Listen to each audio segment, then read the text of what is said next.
യുവതിക്ക് ഹലോ സന്ദേശം അയച്ച യുവാവിനെ തട്ടിക്കൊണ്ടുപോയി വീട്ടിൽ കെട്ടിയിട്ട് മർദ്ദിച്ചു.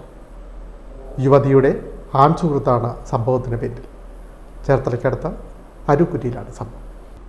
ആലപ്പുഴ അരൂക്കുറ്റിയിൽ ഗുണ്ടയുടെ സുഹൃത്തിന് ഹലോ സന്ദേശം അയച്ചതിന് യുവാവിനെ തട്ടിക്കൊണ്ടുപോയി വീട്ടിൽ കെട്ടിയിട്ട് മർദ്ദിച്ചു. ഗുരുതരമായി പരിക്കേറ്റ അരൂക്കുറ്റി സ്വദേശി ജിബിൻ ആലപ്പുഴ വണ്ടാനം മെഡിക്കൽ കോളേജ് ആശുപത്രിയിൽ ചികിത്സയിലാണ്. നിരവധി കേസുകളിൽ പ്രതിയായ പ്രഭജിത്ത്, കൂട്ടാളി സിന്തൽ എന്നിവർ ചേർന്നാണ് മർദ്ദിച്ചതെന്ന് സഹോദരൻ ലിബിൻ പറഞ്ഞു.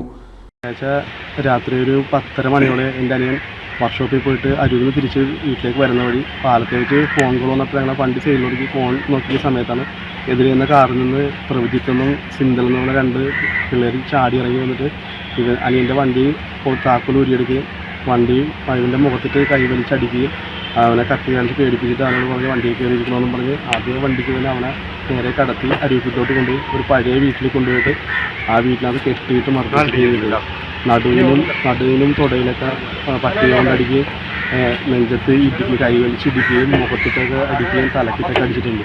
ഇപ്പോൾ എക്സ്റേ എടുത്തു കഴിഞ്ഞപ്പോൾ എല്ലായിടത്തും ചതവും ശരീരം മുഴുവൻ ചതവായിട്ടാണ് കാണിക്കുന്നത്. ഈ പ്രതിയുടെ കൂട്ടുകാരുടെ ഫോണിലേക്ക് എൻ്റെ അനിയൻ്റെ ഫോണിൽ നിന്ന് ഇൻസ്റ്റാഗ്രാമിൽ ഹലോ എന്ന മെസ്സേജ് എന്നതാണ് അവൻ പറഞ്ഞ കാര്യം. അത് ഏത് പെൺകുട്ടിയാണെന്ന് എന്താണെന്ന് ചോദിച്ചിട്ടൊന്നും അവൻ പറയുന്നില്ലായിരുന്നു. അവൻ എന്തെങ്കിലും ചോദിക്കുമ്പോൾ തന്നെ തുടരെ അടിക്കുന്നു. ഞങ്ങൾ രാത്രി ഇങ്ങനെ കാണാതായ സമയത്ത് ഫോൺ വിളിക്കുമ്പോഴും അവനായിട്ട് ഈ ഫോൺ കോൾ ചെല്ലുമ്പോഴും അവനെ അടിക്കുന്നു. ഞായറാഴ്ച രാത്രിയാണ് അരൂക്കുറ്റി പാലത്തിൽ നിന്ന് ഫോണിൽ സംസാരിച്ചു കൊണ്ടിരുന്ന ജിബിനെ തട്ടിക്കൊണ്ടുപോയത്. തുടർന്ന് ആളൊഴിഞ്ഞ വീട്ടിൽ കൊണ്ടുപോയി കെട്ടിയിട്ട് മർദ്ദിക്കുകയായിരുന്നുവെന്നാണ് പരാതിയിൽ പറയുന്നത്.